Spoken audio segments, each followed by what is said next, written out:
Hello student and parents, आज हम बात करने वाले हैं उत्तर प्रदेश आयुष काउंसलिंग के बारे में। बिकॉज इसमें गवर्नमेंट गाइडलाइन आई हुई है कि भाई काउंसलिंग कैसे होगी। एक पूरा चिट्ठा है करीब 18-19 पेज का। अभी यूजी का जो ब्रोशर है वो आना पेंडिंग है ना। उस ब्रोशर में इस जियो गाइडलाइन से काफी सेम चीजें मिलेंगी। उस ब्रोशर में एक चीज और ऐड ऑन हो जाएगी, वो है कॉलेज लिस्ट कि कितने कॉलेज की परमिशन आई है, कितनों की परमिशन नहीं आई है। हालांकि उत्तर प्रदेश वाले बच्चों के लिए एक अपडेट ये है, या कोई भी बाहर का बच्चा है तो वो भी पार्टिसिपेट कर सकता है यूपी में। अभी अपडेट ये है कि भाई इस बार जो नंबर ऑफ सीट्स है बीएमएस की बहुत ढेर सारी हैं, तो आप इस चीज का जरूर ध्यान रखिएगा। आप ऐसा ही कॉलेज चयन करें, ऐसा ही सिलेक्ट करें जहां पर आपका बजट मैच करे। कॉलेज में एक बार ट्यूशन फी जरूर पता कर लें। दूसरा, अच्छा कॉलेज लें। अच्छा कॉलेज मिलेगा तो वहां पर स्टूडेंट की जो क्वांटिटी होगी वो बढ़िया होगी। अदरवाइज सीट्स इस बार बहुत सारे कॉलेज में वैकेंट रहने वाली हैं। अच्छा कॉलेज ढूंढना बड़ा मुश्किल है। तो चलो स्टार्ट करते हैं कि भाई क्या यूपी आयुष के इस जियो गाइडलाइन पे दिया हुआ है। यूपी आयुष 2025 रजिस्ट्रेशन स्टार्ट कब से शुरू होंगे सर, इंतजार कर रहे हैं। सब लोग बोल रहे थे EEEC में 5 सितंबर दिया गया है, तो अभी तक क्यों नहीं आया। आज जब वीडियो रिकॉर्ड कर रहा हूं 4 सितंबर है, कब तक आएगा। हो सकता है लिटिल बिट काउंसलिंग डिले हो जाए, बट शेड्यूल जरूर अपडेट कर दिया जाएगा। यूपी आयुष का ब्रोशर आ जाएगा, पूरी कॉलेज लिस्ट आ जाएगी, क्या क्या ट्यूशन फी फिक्स की गई है ये भी आ जाएगी। ठीक है, रूल्स रेगुलेशन गाइडलाइन और क्या चेंजेस हैं इस बार, काफी चेंजेस हैं। चेंजेस ये हैं कि अगर राउंड 1 में सीट अलॉट हो गई तो नो फ्री एग्जिट है। समझ गए बात को, नो फ्री एग्जिट है, ये बात उन्होंने दी हुई है। दूसरा, अब राउंड 1 के बाद एक अपग्रेडेशन राउंड हुआ करता था।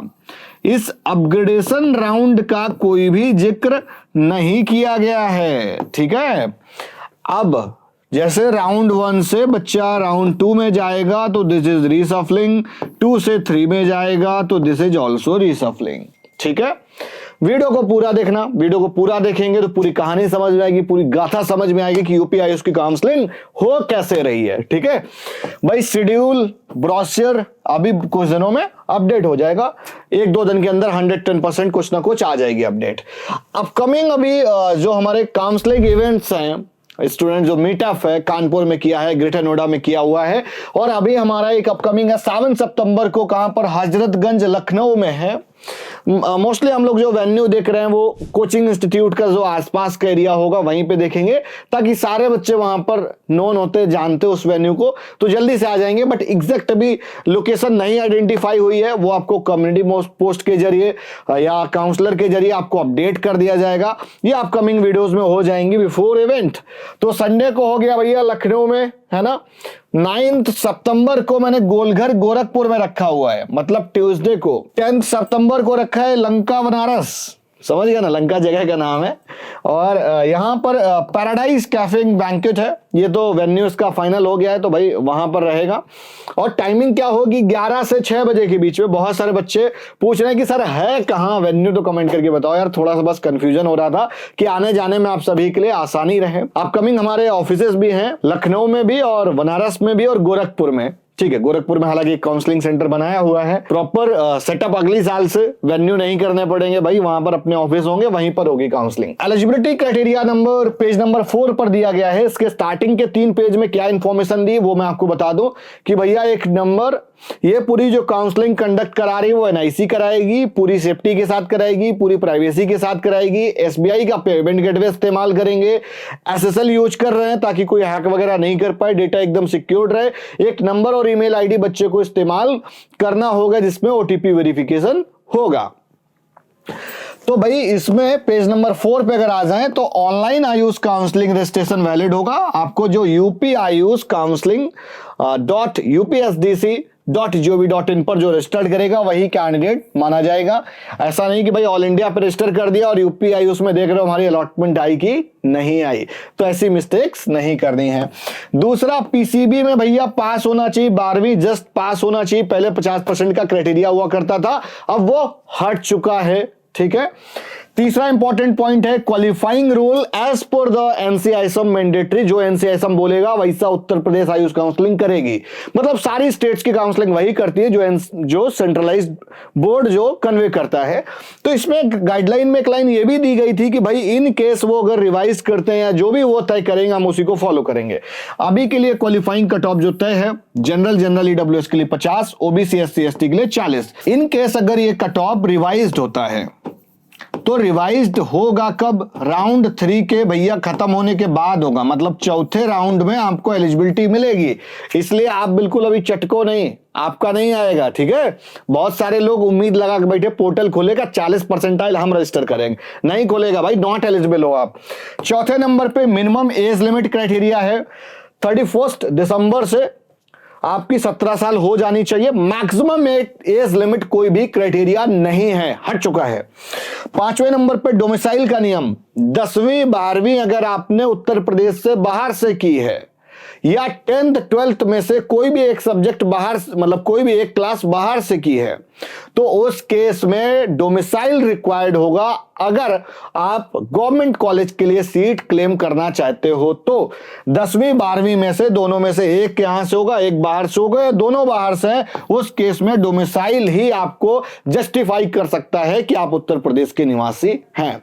दूसरा इंपॉर्टेंट रूल, मान लीजिए आप बिहार से हैं और आपने 10th 12th कहां से किया है? उत्तर प्रदेश से, तो यूपी के आप जनरल ट्रीट किए जाएंगे, उस केस में आपका डोमिसाइल रिक्वायर्ड नहीं होगा। पेज नंबर 5 पे ये दिया हुआ है कैंडिडेट कहां पर रजिस्टर करेगा?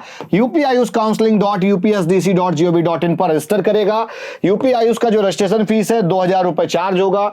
2000 रुपए में वो 3 राउंड कर लेगा, राउंड 1, राउंड 2, राउंड 3, ठीक है। अगर वो जब तीसरे से चौथे में जाएगा तो 1000 रुपए उसको पे करना पड़ेगा। तीसरे से चौथे में वो तभी जा सकता है जब वो नॉट अलॉटेड होगा, अपग्रेड नहीं होगा, ठीक है। या अगर वो फ्रेश रजिस्टर करेगा तो 2000 रुपए का पेमेंट करना पड़ेगा, ठीक है। अब आ जाते हैं भाई दूसरे पॉइंट पे, सिक्योरिटी अमाउंट कितना? गवर्नमेंट के लिए 20,000, प्राइवेट के लिए 50,000 रुपए पे करना होगा। जिस अकाउंट से ये पैसा कटेगा उसी में वापस आएगा, समझ गए? बाद में ढूंढते रहते हो हमारा 50,000 साहब यहां चला गया वहां चला गया। इसलिए बहुत अच्छे से आप अपने किसी एक अकाउंट में, एक खाता में अपना नेट बैंकिंग चालू कर लो, उसी से पेमेंट करना। बहुत सारे लोगों का पैसा कट भी जाता है, रिफ्लेक्ट भी नहीं करता है, इसलिए इसको ध्यान से करना है। महत्वपूर्ण कार्य है भाई, मेहनत से कमाया हुआ पैसा है आपके माँ बाप का, इसको इसलिए बिल्कुल भी किसी और के खाते मत देना। तीसरा point, if candidate seat not allotted in round 1, round 1 में सीट नहीं मिला, या तो दूसरा नियम हो सकता है भाई मिला मेरे को, अब नहीं मिला तो वो आगे की अपकमिंग राउंड में पार्टिसिपेट कर सकता है, उसको दोबारा से सिक्योरिटी वगैरह नहीं पे करना होगा, ठीक है। राउंड 1 में सीट अलॉट हो गया तो अब वो कहां पर जाएगा? नोडल सेंटर रिपोर्टिंग करने जाएगा। नोडल सेंटर के बाद वो कहां पर जाएगा? नोडल सेंटर के बाद वो कॉलेज रिपोर्टिंग करने जाएगा, तभी उसकी कंप्लीट प्रक्रिया मानी जाएगी। राउंड 1 का जो फ्री एग्जिट हुआ करता था वो खत्म हो चुका है, नो फ्री एग्जिट है, क्योंकि अपग्रेडेशन भी इन लोगों ने जहां तक खत्म कर दिया, बिकॉज इस गवर्नमेंट गाइडलाइन में तो कोई जिक्र नहीं किया गया है। तो भाई अगर वो अपग्रेड करना चाहता, मतलब सफल करना चाहता, तो 1 से 2 और 2 से 3 में वो सफलिंग अलाउड होती है। एक और महत्वपूर्ण नियम है, सबसे इंपॉर्टेंट है, अगर अपनी सिक्योरिटी अमाउंट बचानी है तो रेजिग्नेशन कर दो राउंड 3 के चॉइस फिलिंग के 48 घंटे से पहले, चाहे आपकी अलॉटमेंट राउंड 1 में आई हो या राउंड 2 में आई हो। यहां पर जो प्रोसेस है वो ऑनलाइन ऑफलाइन दोनों है, ठीक है। देखो भाई राउंड 1 या 2 में आपको सीट मिला है ना, अगर नॉट रिपोर्टेड रहोगे तब तो भाई फॉरफिट हो गया। तो इस सिक्योरिटी फॉरफिट को बचाने के लिए आपको क्या करना होगा? रिजाइन वाले मोड में जाना होगा। रिजाइन वाला आगे दिया, वो भी समझाएंगे। तो अगर मान लीजिए आपका अलॉटमेंट आया और आपने रिपोर्ट नहीं किया तो फॉरफिट हो गया राउंड 1 और 2 में। अगर आप 3 में पार्टिसिपेट करना चाहते हो तो दोबारा से सिक्योरिटी पे करोगे और आप पार्टिसिपेट कर सकते हो। Not allotted candidate will get refund from UP Ayush counseling after the completion of complete counselling. ठीक है, हम इस रूल की बात कर रहे थे, रूल बड़ा इंपॉर्टेंट है। रेजिग्नेशन की हम बात कर रहे थे, ऑफलाइन और ऑनलाइन। ऑफलाइन मोड में क्या करना होगा, बच्चे को भैया रेजिग्नेशन देना होता है। वहां पर साफ साफ लिखा हुआ है कि प्रिंसिपल साहब को आपको पूरा पत्र लिख के देना है, वाया मेल, वाया व्हाट्सएप, कुछ भी कंसीडर नहीं किया जाएगा। हार्ड कॉपी में लिख के एप्लीकेशन सबमिट करोगे कि भाई जो सीट हमको राउंड 1 या 2 में आपके यहां मिली हुई है वो सीट हम नहीं लेना चाहते, हम आपके यहां से रिजाइन चाहते हैं। तो उस केस में round and round 2 candidate, allotted candidate can resign before 48 hour starting choice filling of round 3।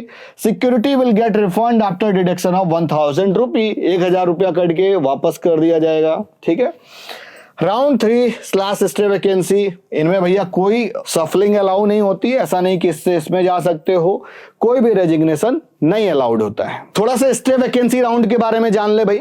Stay vacancy round की एलिजिबिलिटी क्या है? राउंड 1, राउंड 2, राउंड 3 में कैंडिडेट को अलॉटमेंट नहीं मिली होनी चाहिए, मतलब नॉट अलॉटेड वाला बच्चा होना चाहिए। Allotted candidate not eligible for round 4th and 5th, it's mean के नॉट अलॉटेड होना चाहिए, वही इसमें पार्टिसिपेट कर सकता है।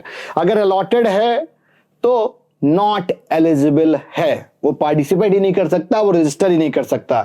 ये तो स्टेट में हो गया। अगर AA-CCC में भी राउंड 3 में सिर्फ सीट अलॉटेड है तो वो नॉट एलिजिबल हो जाता है हर एक स्टेट काउंसलिंग के लिए।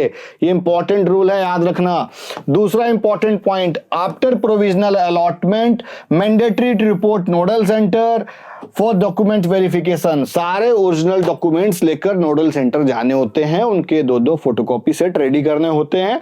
वो जब भी आगे नोडल सेंटर की प्रक्रिया होगी तो करियर की टीम वहां पर प्रकट होगी। ठीक है, हम लोग मिल रहे होंगे। तीसरा पॉइंट है no reshuffling allow in vacancy round. No reshuffling allow मतलब ये कि भाई राउंड 4th से 5th में कोई मूव नहीं कर सकता है, ना 5th से 6th में मूव कर सकता है। 4th में जो अलॉटमेंट मिली वो लेके रिपोर्ट करेगा, 5th में जो अलॉटमेंट मिली वो लेके रिपोर्ट करेगा, 6th में जिसको जो अलॉटमेंट मिली वो लेके रिपोर्ट करेगा। कोई भी अपग्रेडेशन, रीसफलिंग अलाउड नहीं होती है। वीडियो आज की यहीं तक। ये पूरी वीडियो थी, कंप्लीट इंफॉर्मेटिव वीडियो थी। वीडियो पसंद आई है तो कमेंट करके जरूर बताना। दूसरी इंपॉर्टेंट चीज, कौन से इवेंट में आने वाले हो, लखनऊ, बनारस या गोरखपुर, कमेंट करके बताओ। मिलते हैं वहीं पे। Bye bye.